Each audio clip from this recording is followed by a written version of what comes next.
வணக்கம். சிறகடிக்க ஆசை சீரியலில் இனி என்ன நடக்க போகுது அப்படின்னு தான் பார்க்க போகிறோம். இங்கே ரோகிணியும் மனோஜும் எப்படியாவது இந்த 2,00,000 ஏமாற்றிடலாம், ஏமாற்றி ஆட் எடுக்க வச்சிடலாம் அப்படின்னு சொல்லி முத்து மீனா எல்லாருமே வீட்டில் கூப்பிட்டு பேசுகிறாங்க. அப்போது எல்லோரும் நடிக்க போகலாம், சரி ரைட்டு அப்படின்னு சொல்லி ஒரு முடிவு எடுத்து போகிறாங்க. அங்கே டைரக்டர் எதிர்பார்த்த மாதிரி யாருமே நடிக்கலை. அப்போது அந்த டைரக்டருக்கு சரியான கடுப்பாயிருது. அந்த ஒளிப்பதிவாளர்கிட்ட சொல்கிறாங்க, எல்லாமே பேக்கப் பண்ணிக்கலாம், ஒன்றும் பிரச்சனை கிடையாது, நான் சந்தோஷ் சார்கிட்ட கூட சொல்லிடுறேன், இவங்க யாருமே ஒழுங்காக நடிக்க மாட்டுறாங்க அப்படி இப்படிங்கிறாங்க. இப்போ முத்துக்கு சரியான கோபம் ஆயிடுது. என்னங்க நீங்கள் உங்கள் விளம்பரத்துக்கு நாங்கள் இலவசமாக நடித்து கொடுக்குறோம், இப்படி இருக்கும்போது நீங்கள் ஒரு மாதிரி நடந்துக்கிறீங்களே என்ன அப்படிங்கிறாங்க. என்னது இலவசமாக நடித்து கொடுக்குறீங்களா சார்? 2,00,000 வாங்கிட்டு தான் நடிக்கிறீங்க அப்படிங்கிறாங்க. என்னது 2,00,000 வாங்கிட்டு நடிக்கிறோமா? ஆமாம், சந்தோஷ் சார் 2,00,000 மனோஜ் கொடுத்துருக்குறாங்க.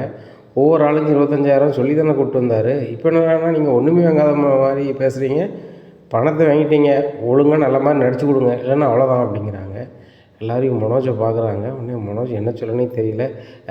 சரி சரி இப்போதைக்கு எதுவும் காட்டாதீங்க, வீட்டில் போய் பேசிக்கலாம், இப்போ அவங்க கேட்குறது மட்டும் நடித்து கொடுத்துப்போம் அப்படிங்கிறாங்க. உடனே அண்ணாமலை சொல்கிறாங்க, டேய் முத்து, இங்கே பாரு, மனோஜ் பணம் கை நீட்டி வாங்கிட்டான்.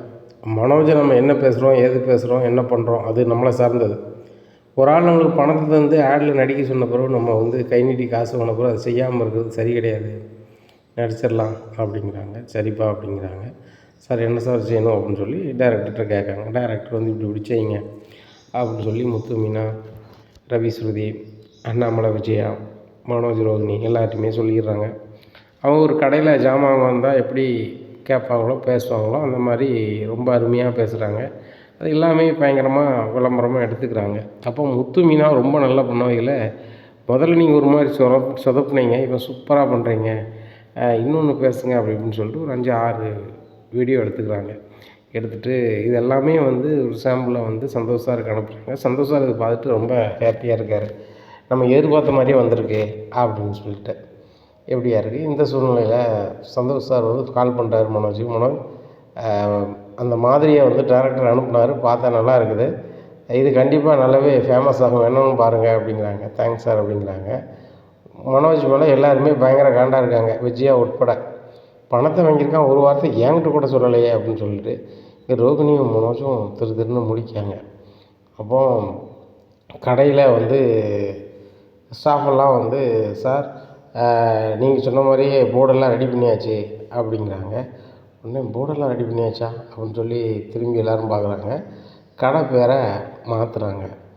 உடனே விஜயா, என்னடா கடை பேர் என் பேர் இருந்துச்சு மாற்ற போகிறேன் அப்படிங்கிறாங்க. இல்லைம்மா, உங்கள் பேர் கொஞ்சம் ராசியாக இல்லை, கடைக்கு உங்கள் பேர் வச்சதுலேருந்து வியாபாரமே சுத்தமாக இல்லை, இந்த கடையை ரோகிணி பேரில் மாற்றிட்டேன், அதனால் பேரையும் போர்டையும் மாற்றணுங்கிறதுக்காக தான் நான் இது பண்ணுறேம்மா அப்படிங்கிறாங்க.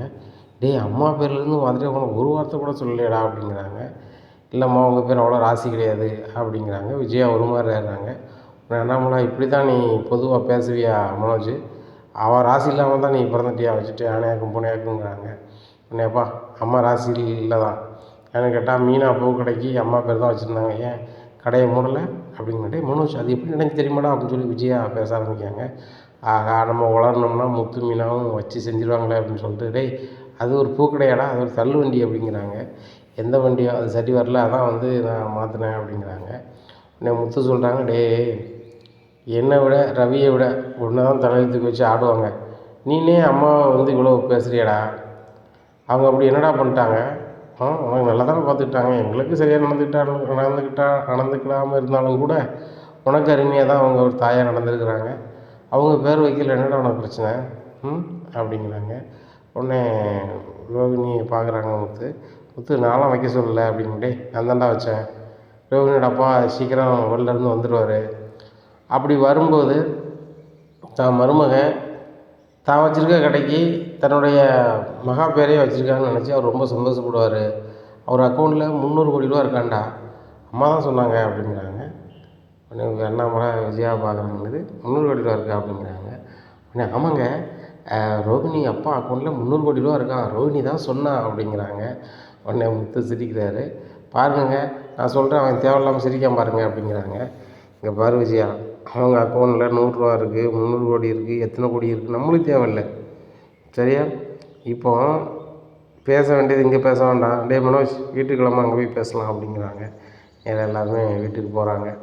அப்போது மனோஜ் கேட்குறாங்க, ஏம்மா கடை உன் பேரில் மாறி எவ்வளோ நாள் ஆச்சுமா அப்படிங்கிறாங்க. அங்கிள் இந்த மாதிரி சந்தோஷ் சார் வந்து இந்த டீல் போடணும்னு சொல்லும் போதே மனோஜ் தான் சொன்னாங்க, இந்த மாதிரி எங்கள் அம்மா ராசி இல்லை, அதனால் உன் பேரில் மாற்றிடுவோம், கடை இன்னும் மணி தான் ஓனரு, ஆனால் நான் நடத்துவேன், நான் வந்து ஒரு மேனேஜிங் டைரக்டராக இருக்கேன், நீங்கள் வந்து ஓனராக இரு அப்படி இப்படின்னு சொன்னாங்க. அப்படி இப்படின்னு எனக்கு எல்லாமே சொல்லுதாங்க. உடனே அண்ணாமலை சொல்கிறாங்க, ஏம்மா உங்கள் அப்பா முதல்ல கடை வச்சுருக்கீங்க, உங்கள் பேரை மாற்றினீங்க வச்சிங்க, அது எதுவுமே சொல்ல எனக்கும் உரிமை இல்லை, யாருக்கும் உரிமை இல்லை, அதை கேட்க போகிறதும் கிடையாது, கேட்டாலும் நீங்கள் மாற்ற போகிறதும் கிடையாது.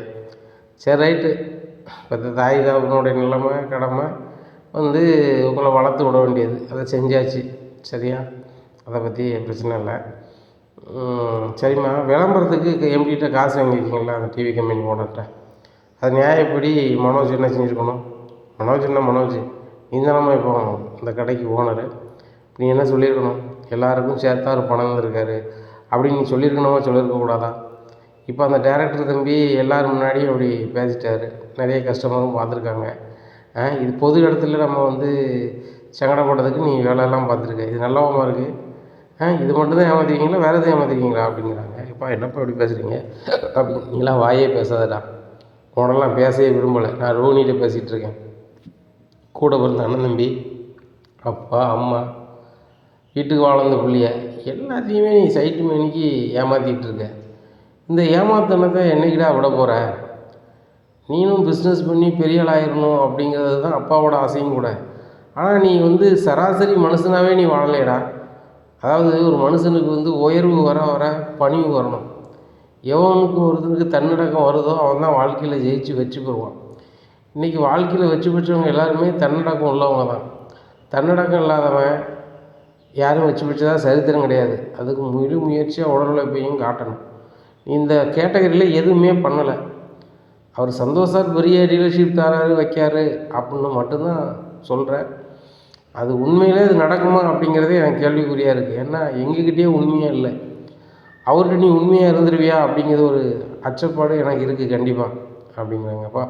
நான் தான்ப்பா அவர் டீலரு, அதை நம்பி தானேப்பா அப்படி ஆட் பண்ண எடுக்க சொல்கிறாங்க வைக்கிறாங்க அப்படிங்கிறாங்க. டே மனோஜ், ஆட் எடுக்கிறதுனால மட்டும் நீ வந்து டீலர் ஆக முடியாது. அவருக்கு திருப்திப்படணும், உன்னுடைய அணுகுமுறையும் சரியாக இருக்கணும். ஒரு டீலர்ஷிப்பை என்றைக்குனாலும் யாருனாலும் கேன்சல் பண்ணலாம். நான் எத்தனை பேப்பர்லேயே படிச்சிருக்கேன், எத்தனை பேர்கிட்ட கேள்விப்பட்டிருக்கேன், என் அனுபவத்தில் நல்லாமல் பார்த்துருக்கேன் அப்படிங்கிறாங்க. உடனே விஜயா சொல்கிறாங்க, ஏங்க கடை பேர் என் பேர் மாற்றினா மாற்றிட்டு போகிறான், என் பணக்கார மூலமாக ரோஹிணி பேர் தானே வச்சுருக்கேன், வேறு யார் பேர் வைக்கலையே அப்படிங்கிறாங்க. விஜயா உனக்கும் சேர்த்து தான் பேசிக்கிட்டு இருக்கேன். இந்த ரோஹிணி பிள்ளையை நீ தலையில் தூக்கி வச்சு ஆடுத, அந்த பிள்ளை வாங்கிட்டே உள்ளே சொல்லியிருக்கணும்ல.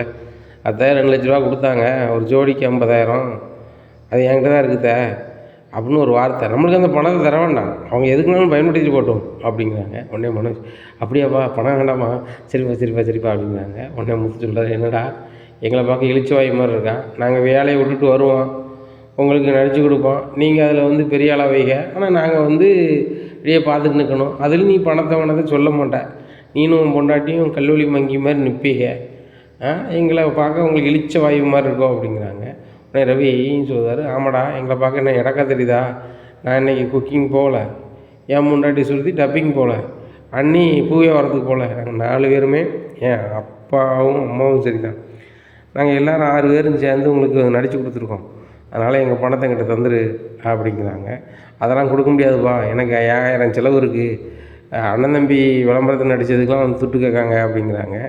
உடனே முத்து சொல்கிறார், யாருக்குடா யார் அண்ணன், இப்போ நீ ஒரு ஆட் எடுக்கிற, உங்கள்கிட்ட நான் பணம் கேட்டால் தப்பு, இன்னொரு ஆள் எங்களுக்காக வந்து துட்டை நீ ஆட்டையை போடுவே, அதை கேட்காம இருந்தால் அது வந்து சரியே கிடையாதுடா, எங்களுடைய வேலையை நாங்கள் பார்த்தானாகணும், என்ன எங்களுக்குள்ளே போனால் அது ஒழுங்கு மரியாதை கொடு அப்படிங்கிறாங்க. உடனே அண்ணாமலை சொல்கிறாங்க, மனோஜ் முத்து கேட்குறதுலையும் ரவி கேட்குறதுலையும் எந்த தப்பும் கிடையாது, அவங்க 2 பேரும் வேலையை விட்டு தான் வந்திருக்காங்க, நீனும் உன் கையிலேருந்து காசு கொடுக்க போகிறதில்ல, சரியா, அதனால் வந்து காசை கொடு அப்படிங்கிறாங்க. எப்பா இவங்க நடிச்சதுக்கெலாம் 1000 ஆளுக்கு 1000 கொடுக்கலாம்ப்பா, இவ்வளோ தான் கொடுக்க முடியும், அதுக்காக இவங்களுக்கு ஒரு ஜோடிக்கு 50,000லாம் கொடுக்க முடியாது அப்படிங்கிறாங்க. உடனே ஸ்ருதி சொல்கிறாங்க, எங்களை பார்க்க உங்களுக்கு எப்படி தெரியுது? பணத்துக்காக நாங்கள் வந்து உங்கள் வரலை. ஆனால் நீங்கள் எங்களை ஏமாற்றி நீங்கள் பணத்தை ஆட்டைய போடும்போது நாங்கள் அதை விட்டு கொடுக்குற அளவுக்கு இளிச்ச வாயுவும் கிடையாது அப்படிங்கிற பலப்பொருள். அப்படி சொல்லு, கரெக்டாக பேசுகிற அப்படிங்கிறாங்க. மீனா நீனும் பங்கு பேசு அப்படிங்கிறாங்க. ஏங்க அவங்க எவ்வளவோ இந்த பணத்தை ஆட்டையை போட்டிருக்காங்க, சரியா? குறையும் ஆட்டையை போட்டு போகிறாங்க. அவங்க நேர்மையான வழியில் எதையும் செய்ய போகிறதில்ல, நம்மளுக்கு தெரிஞ்ச விஷயம் தானே அப்படிங்கிறாங்க. இங்கே மனோஜுக்கு சரியான சுருத்தாயிருது. ரோகிணிக்கு அதை விட கடுப்பாயிருது. மனோஜ் அவங்க பணத்தை அவங்ககிட்ட கொடுங்க அப்படின்னு சொல்லிட்டு 2 லட்ச ரூபாயை முத்துட்ட கொடுக்காங்க. உடனே முத்து அதை எண்ணி பார்த்துட்டு, இதில் 2 லட்ச ரூபா இருக்குது, உங்களுக்கு 50,000 தரணும்னா டிப்ஸு அப்படின்னு சொல்லி கொடுக்குறாங்க மனோஜ்கிட்ட. மனோஜ் வந்து கடுப்பில் இருக்கார். இன்னும் ரோகிணியும் கடுப்பில் இருக்காங்க. இந்தாங்க முத்து அது வேண்டாம் அப்படிங்கிறாங்க. அப்போ தான் மனோஜ் நினைக்கிறார், நம்ம பணத்தை எது கொடுக்கணும் அப்படின்னு சொல்லிட்டு, டேய் குட்றா, என் பணத்தை என்கிட்ட கொடுறா அப்படிங்கிறாங்க. எப்பா இந்த மாதிரி ஆளுகளை உலகத்திலே பார்க்க முடியாதுப்பா. தான் ஏஜென்சிக்கு ஒரு ஆள் விளம்பரம் எடுத்து கொடுக்காரு, அதில் 4 பேர் நடிக்க கூப்பிடுதாங்க. அந்த நடிக்க கூடும்போது அந்த பணத்தை கூட ஆட்டை போடணும்னு நினைக்கான். இவன் இப்படி இருக்கானப்பா அப்படிங்கிறாங்க. அவன் இன்றைக்கி எதுக்கடா இருக்கான், அவன் அப்பத்துலேருந்து இப்படி தான் இருக்கான், அவன் மாறவே மாட்டான். ஆனால் என்ன இந்த ரோகிணி பிள்ளை வந்த பிறகு இந்த கொஞ்சம் மாறிடுவான்னு நினச்சேன். அதுக்கப்புறம் இந்த பிள்ளையும் அவனுக்கு எதாப்புல மாற்றி வச்சுருக்கான் அப்படிங்கிறாங்க. ரோகிணியால் ஒன்றும் பேச முடியல. நம்மளை தாறுமாறாக கிளிக்கார அப்படின்னு சொல்லி மனசுக்குள்ள நினச்சிக்கிறாங்க. இங்கே ஸ்ருதி உடனே ஸ்ருதி வந்து, அங்கிள் எனக்கு ஒரு ஃபோன் வருது அப்படின்னு சொல்லிட்டு ஃபோன் பேச போயிடுறாங்க. அங்கே சுதா பேசுகிறாங்க. என்ன மம்மி சொல்லு அப்படிங்கிறாங்க. என்னடி ஸ்டுடியோவிலையா இருக்கேன்? அவன் ஸ்டுடியோக்கு வெளியே தான் இருக்கேன் அப்படிங்கிறாங்க. இல்லை மம்மி இன்றைக்கி ஒரு ஆட் ஒன்று நடிக்க போனோம், அதனால் நான் வீட்டுக்கு வந்துட்டேன் அப்படிங்க. என்னடி சினிமாவில் நடிக்க போயிட்டியா அப்படிங்கிறாங்க. மம்மி மனோஜ் இருக்கார்ல, அவர் ஒரு ஷோரூம் வச்சுருக்காரு, அதுக்கு ஆட் எடுத்தாங்க, அதை நடிக்க போனோம் அப்படிங்கிறாங்க. ஏய் உனக்கு ஒரு வேலை இல்லையாடி?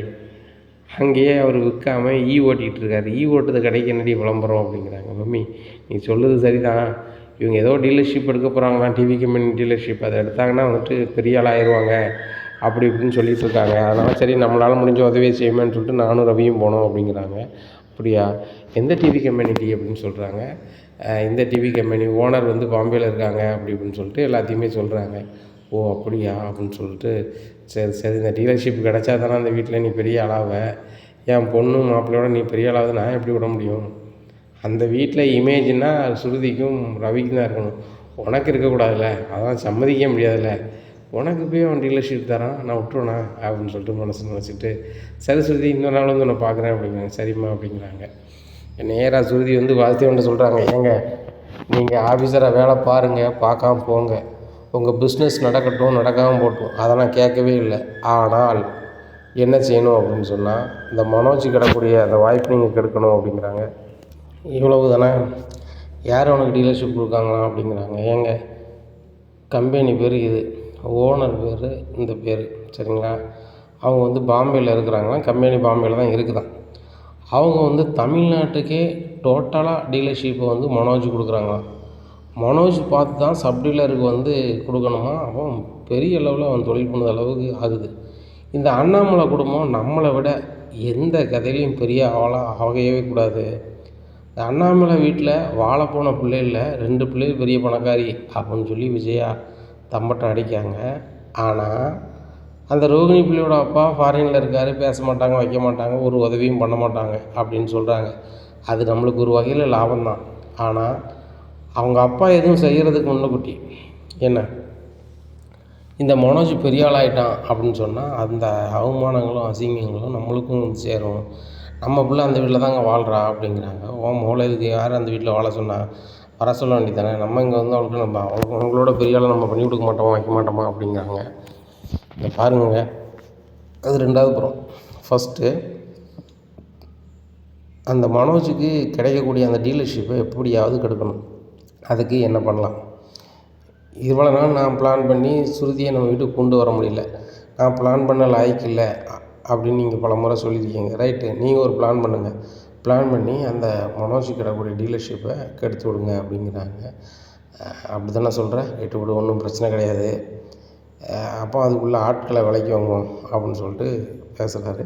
யாரங்க விலைக்கு வாங்க போகிறீங்க அப்படிங்கிறாங்க. ஒன்றும் பிரச்சனை இல்லை, ஒன்று மனோஜ் நெருக்கமானவங்க யாரெல்லாம் அப்படிங்கிறத கையில் எடுக்கணும்.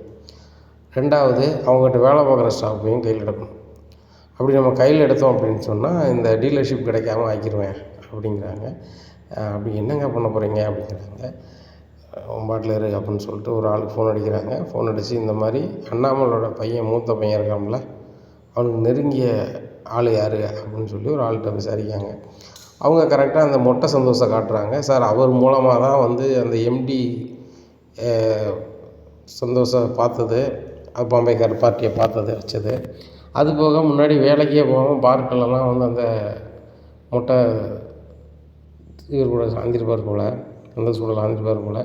அவர்கிட்ட தான் ரொம்ப நெருக்கமான ஆள், அவரை பிடிச்சா இது பண்ணலாம் அப்படிங்கிறாங்க. அவரை எங்கே பார்க்கலாம் அப்படிங்கிறாங்க. சார் அந்த அவரோட வீட்டம்மா வேலை பார்க்குது. இவர் வேலைக்கு போகிறேன், எங்கே போகிறேன் எங்கே போகிறேன்னு சொல்லிட்டு பார்க்கில் தான் தூங்கிட்டு இருப்பாங்க. நீங்கள் வாங்க பார்க்கில் பார்த்துடலாம் அப்படிங்கிறாங்க. நேராக போகிறாங்க. பார்க்கில் சந்தோஷ் தூங்கிட்டு கிடக்காரு.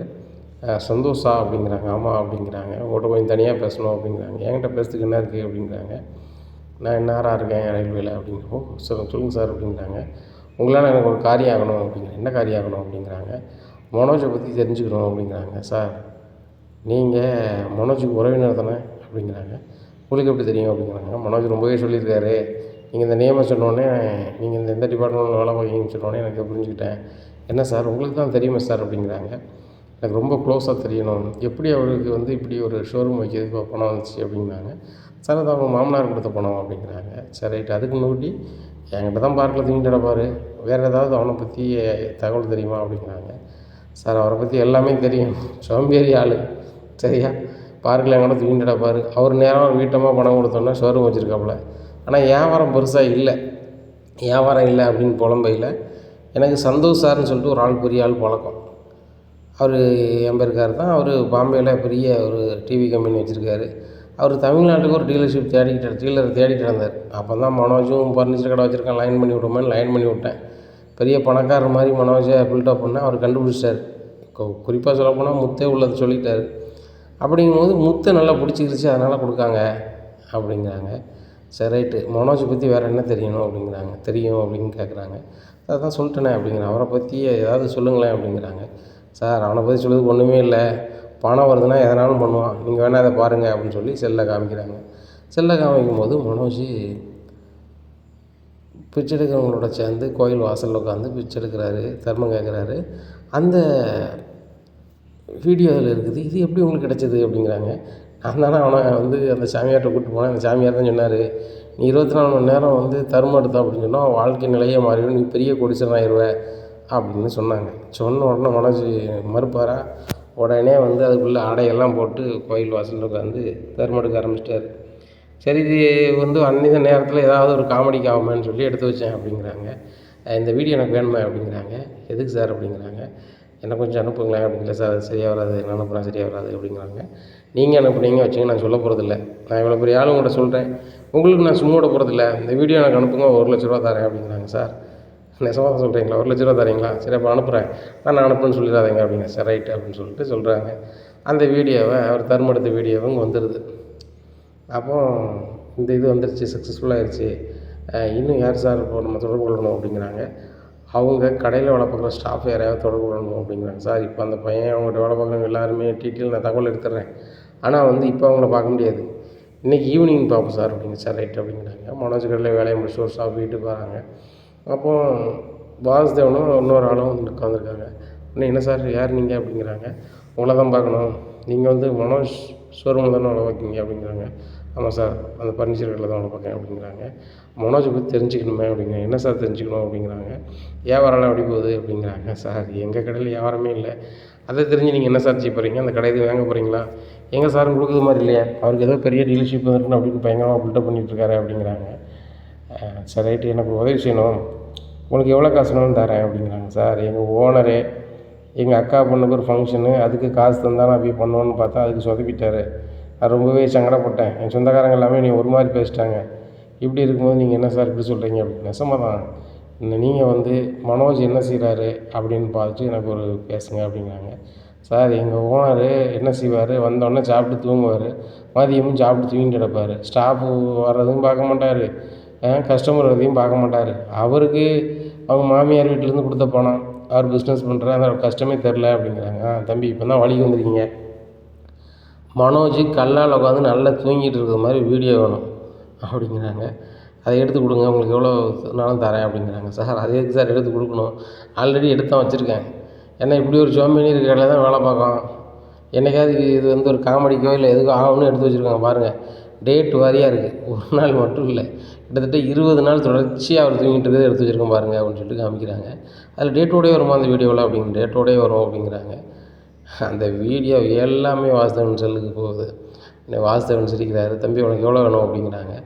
சார் உங்களுக்கு 20 வீடியோ தந்துருக்கேன், என்ன ஒரு வீடியோவுக்கு நீங்கள் வந்து எவ்வளோ தருவீங்களோ தாங்க சார் அப்படிங்கிறாங்க. சரி ரைட்டு அப்படின்னு சொல்லிட்டு 2 லட்ச ரூபாய் கொடுக்காங்க. சார் அப்படிங்கிறாங்க. வச்சுக்கப்பா அப்படின்னு சொல்லிட்டு, சார் இது எதுவும் சொல்லிடாதீங்க, ஒரு தட்டுன்னு சொல்ல மாட்டேன், நீ என்கிட்ட தந்தா யாரையும் சொல்லாத அப்படிங்கிறாங்க. மனோஜ் அங்கே தருமெடுத்த வீடியோ, மனோஜ் கடையில் தூங்கின வீடியோ, அதுபோக இன்னொரு ஆள்கிட்ட பேட்டி எடுக்காங்க. யார் அப்படின்னு பார்த்தா அந்த கடையில் ஏற்கனவே வேலை பார்த்த ஸ்டாஃபுங்க.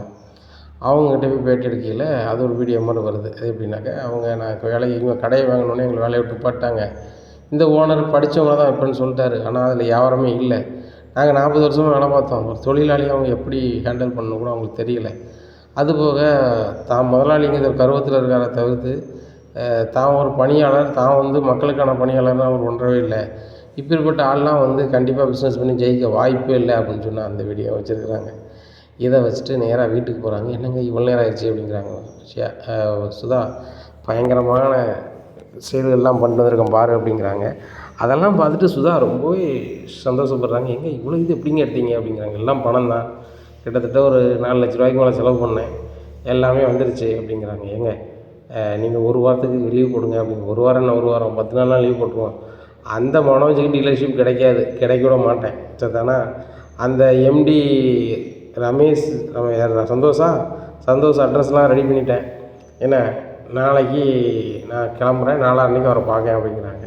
சரிங்க நானும் வரேன் அப்படிங்கிறாங்க. சரிப்பா அப்படின்னு சொல்லிட்டு சொல்கிறாங்க. டிக்கெட்லாம் போடுறாங்க. இவங்க ரெடி பண்ணி நேராக அப்பாவே போகிறாங்க. அங்கே சந்தோஷ் சாரை பார்க்கணுன்னு சொல்லி அந்த பிஏட்ட மனு கொடுக்குறாங்க. அவங்க வந்து சார் மதியம் உங்களை சார் பார்க்குறாங்கிறாங்க. எல்லா டாக்குமெண்ட்டோட பார்க்க வராங்க. என்ன சார் சொல்லுங்கள் அப்படிங்கிறாங்க. உங்கள்கிட்ட வந்து பேச தான் வந்திருக்கோம், மிஸ்டர் மனோஜை பற்றி பேசணும் அப்படிங்கிறாங்க. என்னோடய டீலர் தான், அவர் தான் வந்து நான் தமிழ்நாட்டில் மொத்த டீலர்ஷிப்பே எடுத்து கொடுக்க போகிறேன். உங்களுக்கு சப் டீலர் வேணும்னா நீங்கள் அவங்களே தொடர்பு கொள்ளலாம், இல்லை என்கிட்ட சொன்னால் கூட நான் சார்கிட்ட சொல்லிடுறேன் அப்படிங்கிறாங்க. சார் மனோஜை சார்னு கூப்பிட்ட அளவுக்கு அவர் உயர்வான ஆள் கிடையாது அப்படிங்கிறாங்க. ஓ அவர் கஷ்டப்பட்டாலும் சொல்கிறீங்களா? சார் நானும் ஒரு காலத்தில் கஷ்டப்பட தான் இருந்தேன், உண்மையாக உழைச்சேன், என்னோடய உழைப்பை காட்டினேன். இன்றைக்கி இந்த இடத்துல இருக்கேன். 1க்கு 6 கம்பெனி வச்சுருக்கிறேன். சரிங்களா? இன்றைக்கி கோடிக்கணக்கான பணம் இருக்குது அப்படின்னு சொன்னால் என்னுடைய விடாமுயற்சி, உழைப்பு. அதனால் அவனும் அதே மாதிரி மனோஜும் வந்துடுவாப்புல, ஒன்றும் பிரச்சனை இல்லை அப்படிங்கிறாங்க. சார் கொஞ்சம் பொறுமையாக இருங்க, நான் சொல்கிறதெல்லாம் கொஞ்சம் கேட்டுட்டு அப்புறம் இது பண்ணுங்கள். சார் மனோஜுக்கு விடாமுயற்சின்னு ஒன்றுமே கிடையாது. அதுபோக தன்னோட உழைப்பில் வந்து அவர் கடை ஆரம்பிக்கலை. ஆமாம் தெரியும், அவங்க வீட்டம்மா வந்து கொஞ்சம் பணக்காரங்க போல், அவங்க தான் பணம் கொடுத்து ஆரம்பிச்சிருக்காங்க. ஆனால் நல்ல வாழ்க்கையில் முன்னேறணும் நினைக்கக்கூடிய ஒரு இளைஞர் தான் அப்படிங்கிறாங்க. அவர்கிட்ட ஒன்றே ஒன்று மட்டும் இருக்குது சார், படிச்சிருக்காரு, வேறு ஒன்றும் கூறு இல்லை. நான் தர வீடியோவாக நீங்கள் வரிசையாக பாருங்கள். அவருக்கு விடாமுயற்சின்னா ஒன்றுமே கிடையாது. அதுபோக அவர் 1ஆம் நம்பர் தூங்கு மூஞ்சி 20 வீடியோ இருக்குது. அந்த 20 வீடியோ நீங்கள் வரிசையாக பாருங்கள். தினம் அவர் தூங்குகிற வீடியோ இருக்கும் கடையில். அதுவுமே டயத்தையும் பார்த்துக்கோங்க. காலையில் தூங்குறதும் இருக்கும், மதியம் தூங்குறதும் இருக்கட்டும். காலையில் கடை 10 மணிக்கு திறக்காருன்னா 10:30க்கு தூங்கிடுவாராம். 10:30க்கு தூக்கிட்டு 12:30க்கு எந்திரிப்பாராம். 12:30க்கு சாப்பிட போயிடுவாராம். அப்புறம் 1 மணிக்கு வந்து கல்லால் உட்காந்துட்டு 3:30 வரைக்கும் தூங்குவாராம். அப்புறம் டீ காஃபிலாம் குடிச்சிட்டு சாயந்தரம் வீட்டை பார்த்து போயிடுவாராம். கடையை மூடிட்டு ஸ்டாஃப் போயிடுவாங்க. மற்றபடி வியாபாரத்தை ஒரு பொருட்டாகவே அவர் எடுக்கலை. ஏன்னா அவர் 1ஆம் நம்பர் சோம்பேறி அப்படிங்கிறாங்க. இதை பார்த்தோன்னே ரொம்ப ஷாக் ஆகிடுறாங்க. சார் இதை பார்த்தோன்னே ஷாக் ஆகிட்டீங்களே, அடுத்த வீடியோ ஒன்று இருக்குது சார், ரொம்ப மூட நம்பிக்கையில் பொதிஞ்சு போனவர், அது ஒன்று. 2வது வந்து உழைச்சி சாப்பிடுங்க எண்ணமே கிடையாது. இங்கே பாருங்கள் ஒவ்வொருத்திட்டையாக இச்சை கேட்காங்க பாருங்கள் அப்படிங்கிறாங்க. உடனே தருமனுக்கு வீடியோவை பார்த்துட்டு ரொம்ப ஒரு மாதிரி ஆகிறாரு. இது நம்ம மனோஜா அப்படிங்கிறாங்க. சார் நம்ம மனோஜ் இல்லை, அந்த பர்னிச்சர் கடை வச்சுருக்காங்க அந்த மனோஜ், மற்றபடி உங்கள் மனோஜும் கிடையாது, என் மனோஜும் கிடையாது. அவனுக்கெலாம் நீங்கள் டீலர்ஷிப் கொடுத்து உங்கள் பேரை நீங்கள் கெடுத்துக்காதீங்க. நான் வந்து இந்த பிஸ்னஸ் பண்ணுறேன், அதுபோக இந்த டிபார்ட்மெண்ட்டில் ஒரு கௌரவத்துக்காக வேலை பார்க்குறேன். சரிங்களா? எனக்கு அவர் ரொம்ப தெரிஞ்ச பையன்தான். சரிங்களா? இருந்தாலும் அப்படி ஒரு பையன்கிட்ட கொடுத்து நீங்கள் வந்து தொழிலை வேஸ்ட் பண்ணிடக்கூடாது அப்படிங்கிற ஒரு நல்ல எண்ணத்தில் தான் நான் சென்னையிலேருந்து இங்கே வந்து ஃப்ளைட் ஏறி வந்து உங்களுக்கு சொல்கிறேன். பொழைச்சிக்கிடுங்க, நல்ல மாதிரி இருங்க அப்படிங்கிறாங்க. இங்கே சந்தோஷம் இருக்குது, ஒன்றுமே ஓடலை. சந்தோஷம் நம்மளுக்கு இழுத்து விட்டுருவான் போலையே அப்படின்னு சொல்லிட்டு, சார் இந்த வீடியோலாம் நான் வச்சுக்கலாமா அப்படிங்கிறேன். சார் ஏற்கனவே என்கிட்ட ஒரு காப்பி இருக்குது, எல்லாமே வச்சுக்கிடுங்க, தெளிவாக இருந்துக்கிடுங்க.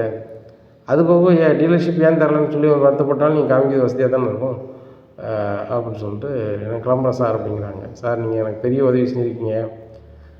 நான் மனோஜ் வீட்டில் முத்துன்னு ஒரு தம்பி இருந்தார், ஒரு நேர்மையான பையன் அப்படின்னு சொல்லிட்டு, அந்த பையனுக்கு தம்பி அண்ணனாக இருக்கார், அவருக்கு டீலர்ஷிப் கொடுக்கலான்னு தான் முடிவெடுத்தனோ தவிர்த்து மனோஜுக்காக முடிவெடுக்கலை. ஆனால் அந்த மனோஜ் வந்து இந்த மாதிரியான வேலைகளை பார்க்குறவராக இருந்தால் முத்துக்காவை கொடுத்துட்டு நான் வந்து ரொம்ப சங்கடப்பட முடியாது. இவர் இப்படி பண்ணுறது ஒரு தம்பிக்கு முத்துக்கே கொடுத்து போயிடுவேனே, அவர் கொஞ்சம் படிப்பு இல்லை, பட் இந்த தொழில் சம்மந்தமான அனுபவம் இல்லை, அதனால் அவர்கிட்டையும் கொடுக்க முடியாது அப்படிங்கிறாங்க. அப்போ அவர் சொல்கிறாரு, வாசுதேவன் சொல்கிறாரு, உங்களுக்கு நான் அதுக்குள்ளே ஒரு ஆள் தரேன். நான் வந்து வேலை பார்க்குறதுனால என் நேமில் வந்து நினச்ச முடியாது, பிஸ்னஸ் பண்ண முடியாது. என்ன, நான் வந்து என் வீட்டம்மா பேரில் எடுத்து பண்ணலாம், அதுக்கு இன்னும் பிரச்சனை கிடையாது. உங்களுக்கு எவ்வளோ டெபாசிட் தரணும்னு சொல்லுங்கள், நான் டெபாசிட் இன்றைக்கே நான் தந்துடுறேன். நீங்கள் நம்மளுக்கு டீலர்ஷிப் கொடுங்க, சூப்பராக நடத்தலாம், வைக்கலாம் அப்படிங்கிறாங்க. அப்படியா சார், நான் கொஞ்சம் மனநிலை குழப்பமாக இருக்கேன், மனசு சரியில்லை. நான் இந்த மனோஜை ரொம்ப நம்பினேன், நல்லா படிச்சிருக்கிறாரு, நல்ல விடாமுயற்சியாக இருப்பார், வாழ்க்கையில் முன்னேறி வருவார் அப்படின்னு பார்த்தேன். சரி, ஒரு பணக்கார வீட்டில் பொண்ணு கட்டியிருக்கோம், அதுக்கு ஈக்குவலாக நானும் பெரிய ஆள் ஆகணும் அப்படி இப்படின்னு சொன்னோன்னே நான் வந்து உடல் உழைப்பு பயங்கரமாக கட்டுவார்னு நினச்சேன். இங்கே பார்த்தா எனக்கு மன உளைச்சல் ஏற்படுத்த அளவுக்கு தான் அந்த வீடியோலாம் இருக்குது. அதனால் சார் உங்கள் நம்பரை கொடுத்துட்டு போங்க, நான் அப்படி டீலர்ஷிப் ரெடி பண்ணையில் உங்களுக்கு கண்டிப்பாக நான் பேசுகிறேன். இப்போதைக்கு என்னை கொஞ்சம் ரிலாக்ஸாக விட்ருங்க சார், ஃப்ரீயாக விடுங்க அப்படிங்கிறாங்க. சரி சார், ஒன்றும் பிரச்சனை இல்லை, வந்த வேலை முடிஞ்சுன்னா கிளம்புறோம் அப்படின்னு சொல்லிட்டு கிளம்பிடுறாங்க. இங்கே சுதாவுக்கு பயங்கரமான சந்தோஷம், எங்கே அசத்தி விட்டீங்களே அப்படிங்கிறாங்க. பிறகு சுதா 4 லட்ச ரூபா 5 லட்ச ரூபா செலவு பண்ணிட்டு இருந்து எது கொடுக்கும், அந்த மனோஜுக்கு அந்த டீலர்ஷிப் கிடைக்கக்கூடாது, அதுக்கு தானே. நம்ம இருக்க பொண்ணு இருக்க வீட்டில் வந்து இவன் பெரிய ஆளானா நம்ம விட முடியுமா? அதுபோக நம்ம பொண்ணு நம்ம வீட்டுக்கு வரது கொஞ்சம் லேட்டானாலும் கூட அங்கே நம்ம பொண்ணு தான் கரெக்டாக இருக்கணும். என்ன, அந்த மனோஜ் அந்த வீட்டில் பெரிய ஆளுன்னு நம்ம ஏற்றுக்கொள்ள முடியாதுல்ல அப்படிங்கிறாங்க. இப்படியா இருக்குது இந்த சூழ்நிலையில் சந்தோஷ் சார் வந்து மனோஜ் கால் பண்ணுறாங்க. மனோஜ் கால் பண்ணி, என்ன மனோஜ் எப்படி இருக்கீங்க அப்படிங்க. சார் சூப்பராக இருக்கேன் சார் அப்படிங்கிறாங்க. உங்களுக்கு என்ன, நீங்கள் சூப்பராக தான் இருப்பீங்க, உங்களுக்கு டீலர்ஷிப் தந்தால் தான் நான் சூப்பர் இல்லாமல் ஆயிடுவேன் அப்படிங்கிறாங்க. என்ன சார் சொல்கிறீங்க அப்படிங்கிறாங்க. ஒன்றும் சொல்லலை, உங்கள் கடையில் காலையிலே கடை திறந்து வச்சுட்டு கல்லால் தூங்கிட்டு தான் இருப்பீங்களா அப்படிங்கிறாங்க. என்ன சார் இதெல்லாம் கேட்குறீங்க அப்படிங்கிறாங்க. இதெல்லாம் கேட்குறேண்ணா, ஒரு நாள் தூங்கினா யாரும் கேட்க போகிறதில்ல, சரி ஏதோ வசதிங்களா, தினம் அப்படி தூங்கிருக்கீங்களே அப்படிங்கிறாங்க. சார் அப்படி வாய்ப்பே இல்லையா சார் அப்படிங்கிறாங்க. வாய்ப்பே இல்லையா, உங்களுக்கு அனுப்பியிருக்கேன், வீடியோ அனுப்பியிருக்கோம் பாருங்கள் அப்படிங்கிறாங்க. டேட்டு வாரியா காலையும் மாலையும் தூங்கின வீடியோ வரிசையாக கதக்குன்னு ஒரு 20 நாளைக்கு வருது. உடனே சார் இது வந்து ஒரு அசதியில் பண்ணக்கூடியது தானே சார் அப்படிங்கிறாங்க. சரி, இது அசதியில் பண்ணக்கூடியது, அடுத்தாப்புல வீடியோ அனுப்பியிருக்கோம் பாருங்கள் அப்படிங்கிறாங்க. வீடியோ ஓப்பன் பண்ணி பார்க்குறாங்க, கோயில் வாசலில் தரும் எடுத்தது. இதை பார்த்தோன்னே மனோஜே அரண்டுறாரு. சார் சார் இது வந்து ஒரு சாமியார் சொன்னார்னு பண்ணேன் சார் அப்படிங்கிறாங்க. தம்பி இங்கே பாருங்கள், என்கிட்ட இருக்க வீடியோ வந்து யாராவது வந்து சமூக நல ஊடகத்தில் ஃபார்வர்ட் பண்ணிட்டாங்க அப்படின்னு வச்சுட்டாங்கன்னு வச்சுக்கோங்க, உங்கள் தொழில் மொத்தமாக முடிஞ்சிடும். அதுபோக ஏன் டீலர்ஷிப்பில் நீங்கள் ஒன்றும் பண்ண முடியாது, கெட்ட பேர் வரப்போகிறது எனக்கு தான், நான் தான் கோடிக்கணக்கான முதல்ல உங்களை நம்பி இறக்கணும்.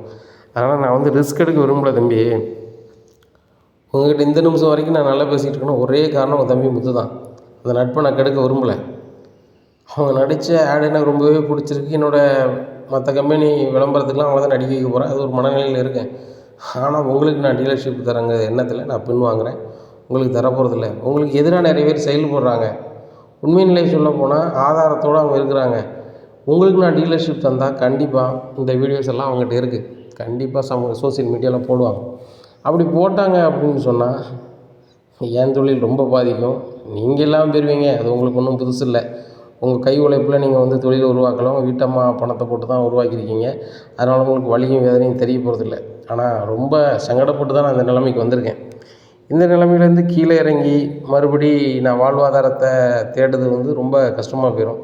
அதனால் நீங்கள் டீலர்ஷிப் மறந்துடுங்க, வேறு ஏதாவது வேலை இருந்தால் பாருங்கள் அப்படின்னு சொல்லி சுவிட்ச் ஆஃப் பண்ணிடுறாங்க செல்லை. மனோஜ் மறுபடியும் கால் பண்ணி பார்க்குறாரு, சந்தோஷம் சுவிட்ச் ஆஃப்னு வருது. சார் சார் இதில் ஆஃப் பண்ணிட்டார் அப்படின்னு சொல்லி கத்துறாங்க. உடனே ரோஹினி என்னாச்சு அப்படிங்கிறாங்க. ஒன்றும் இல்லை அப்படிங்கிறாங்க. ஓ, அந்த பணத்தை வீட்டில் வாங்கிட்டாங்க அதை நினைக்கிறீங்களா? மனோஜ் டீலர்ஷிப் கிடச்சா நம்ம கோடிக்கணக்கில் அல்லலாம். பார்த்தீங்களா சந்தோஷ் சார் விளம்பரத்துக்கு 2 லட்ச ரூபா கொடுக்காரு, டீலர்ஷிப் வந்தால் நம்மளுக்கு பயங்கரமாக வரும், சப்ளீல் எவ்வளோ பேர் வராங்க பார்த்தீங்களா, ஒவ்வொரு ஆள்கிட்ட நம்ம ஒவ்வொரு லட்ச ரூபா டெபாசிட் வாங்கினாலும் எங்கேயோ போயிடலாம் அப்படி இப்படின்னுட்டு இருக்காங்க. ரோஹினி அதுக்கு முதல்ல நமக்கு டீலர்ஷிப் கிடைக்கணும்ல அப்படிங்கிறாங்க. ஏன் மனோஜ் இப்படி பேசுகிறீங்க, சந்தோஷ் சார் வந்து உங்கள்கிட்ட ரொம்ப ஃபிட்டாக தானே இருக்காரு அப்படிங்கிறாங்க. இப்போ தான் அவர் ஃபோன் பண்ணி உனக்கு டீலர்ஷிப் தர முடியாது, நீ ஏற்கனவே பார்க்கில் தூங்கினவன் கடையில் போனவன் தூங்குற, அது போக வந்து நீ கோயில் வாசலில் வந்து தரும வாங்கின வந்தானே அப்படி இப்படின்னு சொல்லிட்டு பேசுகிறாரு அப்படிங்கிறாங்க. இதெல்லாம் யார் சொன்னா அப்படிங்கிறாங்க. யார் சொன்னாவா, அந்த வீடியோலாம் பாரு அப்படின்னு சொல்லி செல்ல காமிக்கிறாங்க. இதை பார்த்துட்டு ரோகிணி ரொம்ப ஷாக் ஆகிறாங்க. என்னங்க இப்படி அனுப்பியிருக்காங்க அப்படிங்கிறாங்க. அதான் ரோகிணி எனக்கு ஒன்றும் புரியல, இனிமேல் நம்மளுக்கு டீலர்ஷிப் தரமாட்டார், இதுக்கெல்லாம் காரணம் முத்தா தான் இருப்பான்னு நினைக்கிறேன் அப்படிங்கிறாங்க. ஆமாங்க, நீங்கள் தருமடுத்து முத்துக்கு மட்டும் தானே தெரியும் அப்படிங்கிறாங்க. ஆமாம் ரோகிணி, இந்த முத்து தான் எவ்வளோ வேலையும் பார்த்துட்டான் அப்படின்னு சொல்லி ரொம்பவே கடுப்பில் இருக்காங்க. இனி என்ன நடக்கும் அப்படிங்கிறத பொறுத்து வந்து பார்க்கலாம். நம்ம சேனலை நீங்கள் மறக்காமல் லைக் அண்ட் சப்ஸ்கிரைப் பண்ணுங்கள். நன்றி, வணக்கம்.